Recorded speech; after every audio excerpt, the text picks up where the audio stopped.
The year is 1906. The place? A dim corner of a church in the town of Zdunska Wola, Poland. A 10-year-old boy, fresh from a harsh scolding by his mother, is kneeling before the altar in tears. His name is Rajmund. But little Rajmund isn't just experiencing a moment of childhood sorrow. Unknowingly, he is preparing for one of the most shaking negotiations in human history. By his own account, as he prayed that night, the atmosphere in the church shifted. The Virgin Mary appeared before him. In her hands, she held two different crowns. One was white, the other red. Mary asked the boy, "Which of these are you willing to accept?" The white crown symbolized purity and spiritual perseverance. The red crown symbolized martyrdom, a price paid in blood. Any normal person, even a grown man, would instinctively choose the white: security, peace, a clean life. Who wouldn't want to run from the pain, blood, and death promised by the red crown? But 10-year-old Rajmund gave an answer in that moment that psychologists and historians will never fully be able to decode. He looked Mary in the eyes and said, "I choose both." That night, in that small church, Rajmund Kolbe signed his own death warrant. He didn't settle for the options fate offered him. He decided right then and there to construct his own destiny, to live like a saint and die like a hero. And this decision was the first dress rehearsal for that final yes that would echo years later in the dark cells of Auschwitz. So who was this boy? Maximilian Kolbe, or Rajmund as he was born, was a child of a land smelling of fire and gunpowder. When he was born in 1994, Poland didn't even exist on the map. It was under the occupation of the Russian Empire. His father, Julius, despite being an ethnic German, was a fervent Polish nationalist who was captured and hanged by the Russians while fighting for his country's independence. Running through Kolbe's veins was the legacy of his father's sacrifice and his mother's piety. His father's execution had already etched the idea of dying for faith and fatherland, the Red Crown, into his young mind. Fueled by the fire of this vision, at just 13 years old, he and his older brother hid in a cart full of hay and crossed the border illegally. His destination was a Franciscan seminary in what was then Austro-Hungarian territory. Crossing that border, he left behind not just a country, but his old identity. Rajmund died, and in his place, Maximilian was born. The year is 1912. Young Maximilian, his brilliant intellect recognized, is sent to Rome for his education. This would be the place where he armed himself not just with prayers, but with reason and strategy. He earned a doctorate in philosophy from the Pontifical Gregorian University, followed by a doctorate in theology from St. Bonaventure. But Rome wasn't just about libraries. Here, Maximilian came face to face with the nemesis of his life, the challenge of the modern world. It was 1917. The streets of Rome were boiling. Masonic lodges, celebrating their bicentennial, were holding aggressive demonstrations right under the windows of the Vatican, right under the Pope's nose. Maximilian read the banners in horror. They read, "Satan will rule in the Vatican, and the Pope will be his slave." The demonstrators carried visuals depicting Saint Michael the Archangel, the protector of Christianity, being trampled by Lucifer. This was no simple protest. For Kolbe, this was an open declaration of war. Most priests would have bowed their heads at this sight, retreated to their rooms and prayed. They would have said, "May God forgive them." But Maximilian Kolbe was different. He had chosen the Red Crown in his childhood. He was a warrior. He turned to his friends and asked that historic question: is it possible that our enemies make such a show of force to defeat us while we fold our hands and do nothing? After all, do we not possess much more powerful weapons? Kolbe realized that this organized evil, represented in his eyes by modernism, atheism, and Freemasonry, could not be stopped merely by counting rosary beads. The enemy was organized. The enemy used the media. The enemy was in the streets. Therefore, goodness had to get organized too. Date, October 16, 1917. Location, a small room in Rome. Maximilian Kolbe and 7 young Franciscan friends gathered in secret. There, by candlelight, they wrote the founding manifesto of a movement that would change the course of history on a scrap of paper, the Militia Immaculatae, the Knights of the Immaculata. This was not an army fighting with cannons and rifles. Their goal was to win the whole world for Christ through a total, unconditional surrender to the Virgin Mary, or as he called her, the Immaculata. Kolbe's strategy was this: if a person dedicates themselves entirely, ego, talents, body, to Mary, she would use that person as an instrument of God, a living weapon. This was the moment his white crown vision, purity, shifted from passive piety into an active offensive weapon. Kolbe was no longer just a priest, he was a knight of the modern age, and in his mind, a massive plan to equip this army was taking shape. Printing presses, radios, maybe even cinema. This young priest in Rome was going to seize the enemy's weapons, technology, and media, consecrate them, and point them right back at the enemy. But no one yet knew that the small community founded by these 7 young men would soon turn into a media empire in Poland and take its founder on a journey stretching from Japan to Auschwitz. Kolbe had placed both crowns on his head, and now the time to pay the price was approaching.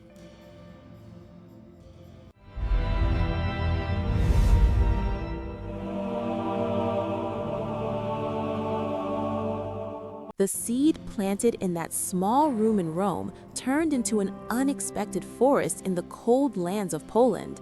When Maximilian Kolbe returned to his country in 1918, wearing his friar's habit, he had more than just prayers in his saddlebag. In his mind was a project no clergyman had dared to dream of before. He was going to found a monastery, but this monastery would look nothing like the ones we know. Usually, what comes to mind when we say monastery?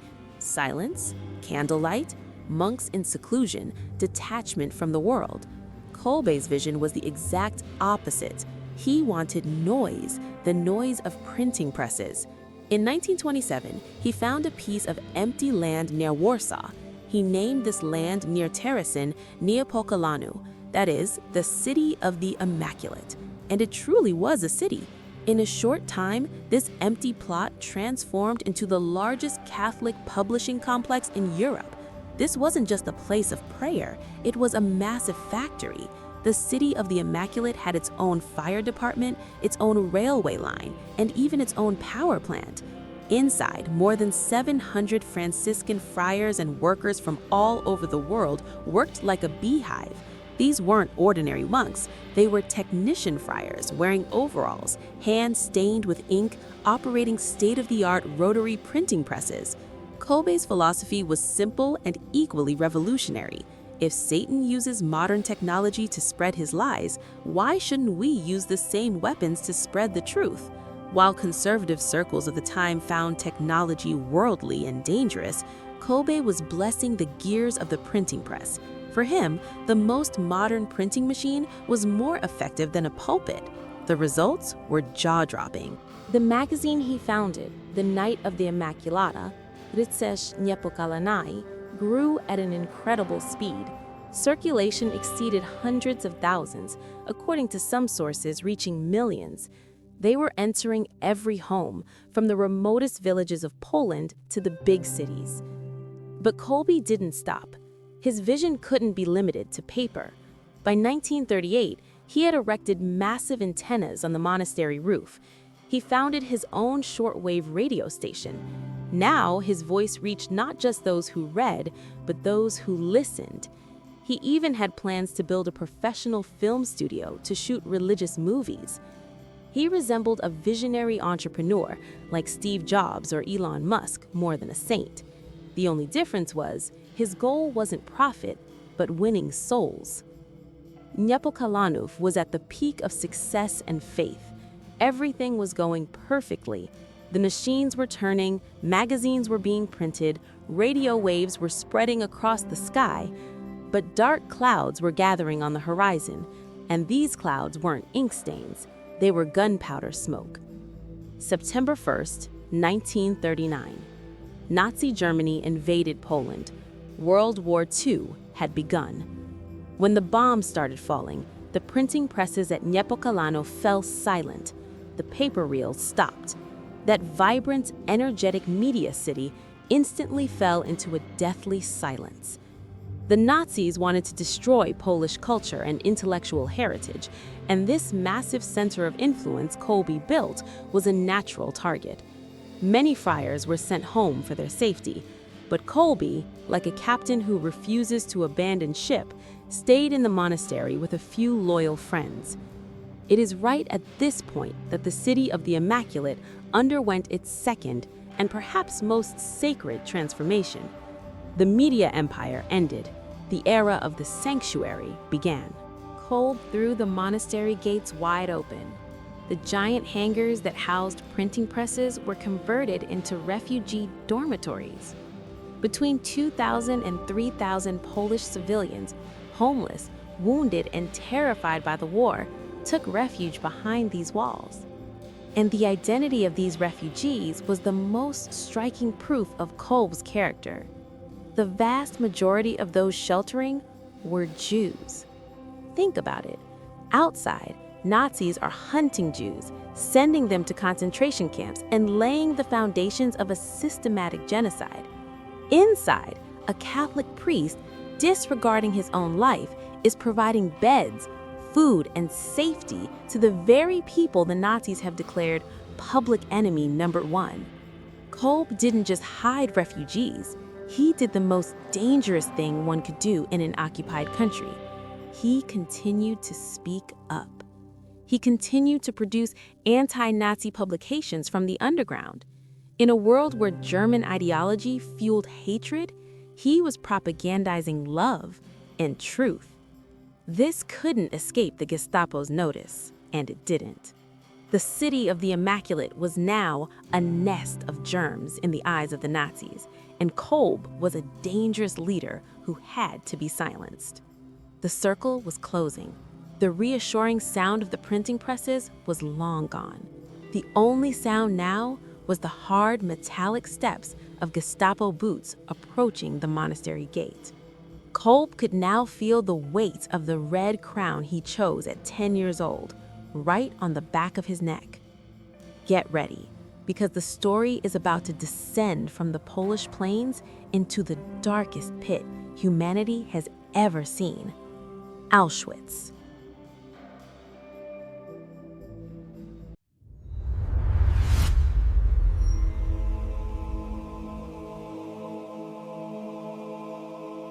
Before our story arrives at the cold gates of Auschwitz, we must rewind time a bit and travel to the other side of the world, to a place where another miracle occurred. Because without understanding the mysterious shield of protection in Maximilian Kolbe's life, we cannot fully grasp his final sacrifice. The year is 1930. While at the peak of his success in Poland, Kolbe didn't sit back in a comfortable chair to enjoy his victory. That missionary fire inside wouldn't let him stop. Taking only a few friar friends with almost no money in his pocket, he went to a country whose language and culture he didn't know at all: Japan. His target was Nagasaki. This wasn't a random choice. Nagasaki was the city with the deepest Catholic roots in Japan. Kolbe wanted to copy the City of the Immaculate model from Poland right here, but there was a problem: the land. To build his monastery, Kolbe chose the Hungochi district, a steep slope on Mount Hikosan. The locals and even other Catholic clergy were baffled. They told him, "Father, this place is very unsuitable for construction. It's far from the city center and it's on the wrong side." Everyone told him he should choose a flat, central location near the Urakami district, the hub of the flourishing Christian community. But Kolbe was stubborn. Why? The answer was hidden in his theology. Not because he was a prophet who saw the future, but because he was a Franciscan who chose poverty. The land in the city center was expensive. That steep, unwanted slope behind the mountain was cheap. Faithful to his order's principle of poverty, Kolbe bought the cheapest and humblest spot. He named it Mugenzai no Sono, the Garden of the Immaculate. And just like in Poland, he achieved the impossible here too. He quickly tried to learn Japanese, respected the local culture, and built friendships with Buddhist monks. By 1935, the Japanese magazine he founded, Seibo no Kishi, had reached a monthly circulation of 65,000, becoming the largest Catholic publication in Japan. However, the true wisdom of this strange choice of location would only be revealed years after Kolbe had left, on one of the darkest mornings in human history. The American B-29 bomber Boxcar dropped the plutonium core atomic bomb named Fat Man over the skies of Nagasaki. When the bomb detonated, the gates of hell opened on the surface of the earth. The Urakami Cathedral, very close to the epicenter, vaporized in seconds along with the believers inside. Approximately 8,500 people from the cathedral congregation lost their lives in that instant. The city was flattened, concrete melted, iron twisted, human shadows were etched into stone. But when the dust clouds settled, an incredible sight was seen in the hills of Nagasaki. Kolbe's Mugenzai no Sono monastery was still standing. Yes, the window panes were shattered, the building was shaken, but it had not collapsed. The friars inside were alive. How? That location everyone criticized years ago as the wrong place was actually a perfect shelter. Because Kolbe's monastery was located behind Mount Hikkasan, the mountain acted as a massive shield, protecting the building from the terrifying thermal shock and blast wave of the explosion. Everything in the city center, on those better and more expensive lands, was destroyed. But that cheap slope chosen by the principle of poverty became the key to salvation. This event was not a prophecy. As the monastery's archivist, Anna Maria Mix, stated, Kolbe hadn't foreseen the bomb. He simply remained faithful to a spiritual principle, and that fidelity was rewarded with a physical salvation.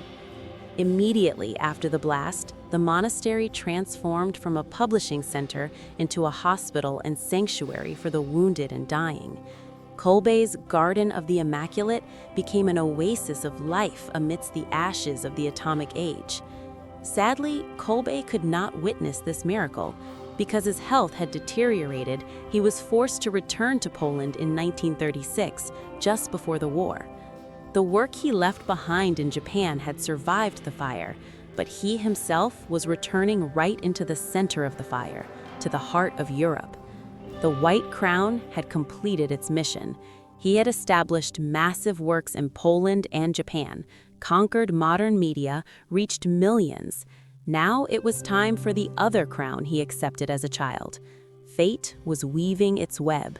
The garment for prisoner number 16670 was being prepared. Now we return to the place where humanity ends, Auschwitz.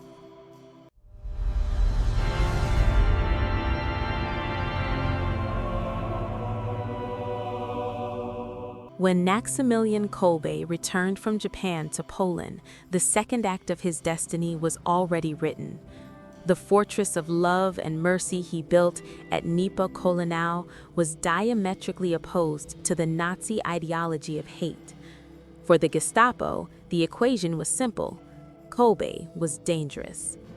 Because he was hiding Jewish refugees, publishing resistance literature from the underground, and most importantly, instilling hope in people, on February 17, 1941, came the knock on his door. The Gestapo arrested him. After being held for a short time in the Pawiak prison in Warsaw, in May he was loaded onto a cattle car and sent to the greatest pit of shame in human history, Auschwitz concentration camp. From that moment on, Maximilian Kolbe died. In his place, a number was born, 16670. Auschwitz wasn't designed just to kill people. It was a machine built to kill identities, dignity, and the soul. There were no names, only tattoos. There was no past, only the now of the struggle to survive. But prisoner 16670 resisted this system. He continued to minister as a priest in secret, sharing his bread, hearing confessions and whispers at night. He was, by his very existence, a rebellion against the ontology of Auschwitz, the politics of nihilization. It was late July 1941. A suffocating heat hung over the camp. News spread that a prisoner had escaped from Block 14. The camp's rule was brutal and absolute. If one person escapes, 10 people from those left behind will be thrown into the starvation bunker and left to die as a warning. Sirens wailed. Prisoners were made to wait under the sun in the roll call square, the Appellplatz. Camp Commandant Karl Fritsch walked slowly in front of the prisoners, whip in hand. The cold breath of death was on everyone's neck.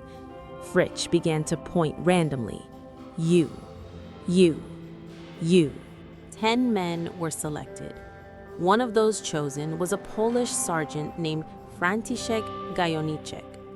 When his name was called, Gajowniczek collapsed to his knees and let out a wail that tore through the silence. "Oh, my wife, my children, I shall never see them again."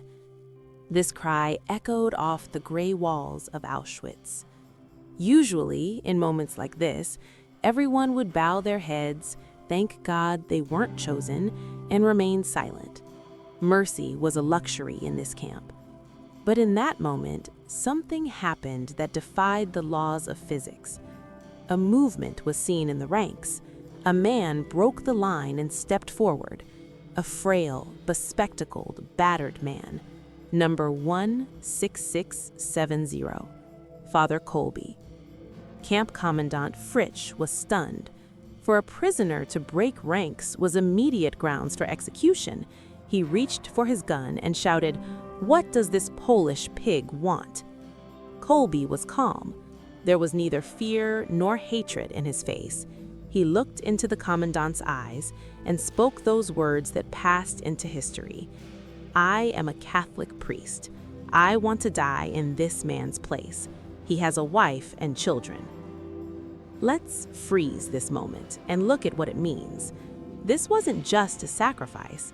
This was a theological dagger plunged into the heart of Nazism. Nazism said, the weak must be destroyed. The individual has no value. Family is irrelevant. Kolbe, through his action, screamed, "Every individual has absolute value. Family is sacred, and love is stronger than hate." By giving his life for a stranger he didn't even know, he was fleshing out the words of Jesus. "Greater love hath no man than this, that a man lay down his life for his friends." John 15:13. Shockingly, Commandant Fritsch accepted the offer. Gajowniczek was pushed back into the line, and Kolbe was taken to the death cell with the other 9 prisoners. Normally, the starvation bunker was a hell pit where men ate each other, went mad, and screams never ceased. But according to eyewitnesses, especially the cell's janitor Bruno Borgowiec, the atmosphere changed when Kolbe entered. That cell turned from a tomb into a chapel. From inside, curses no longer rose, but prayers and hymns. Kolbe consoled the dying men, giving them back their dignity. In the darkest place, he had lit the light of the white crown, purity.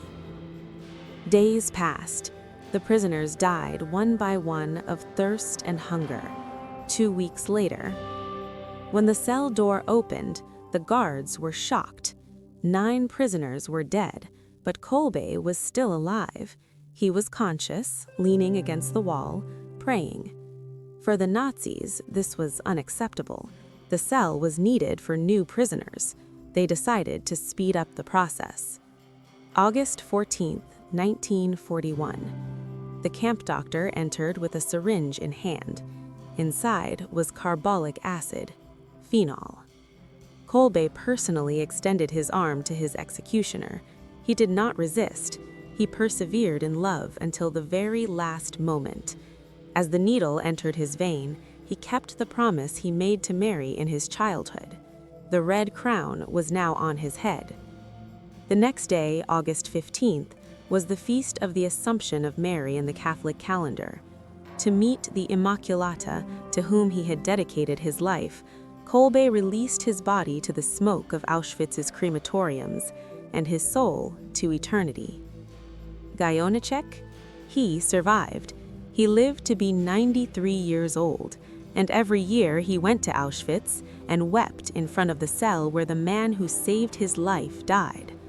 But the story didn't end here.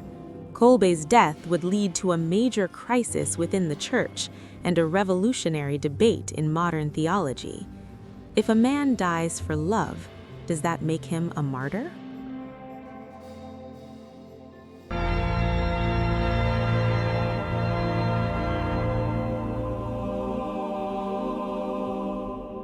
Maximilian Kolbe's body was burned on August 15, 1941, and his ashes were scattered to the wind.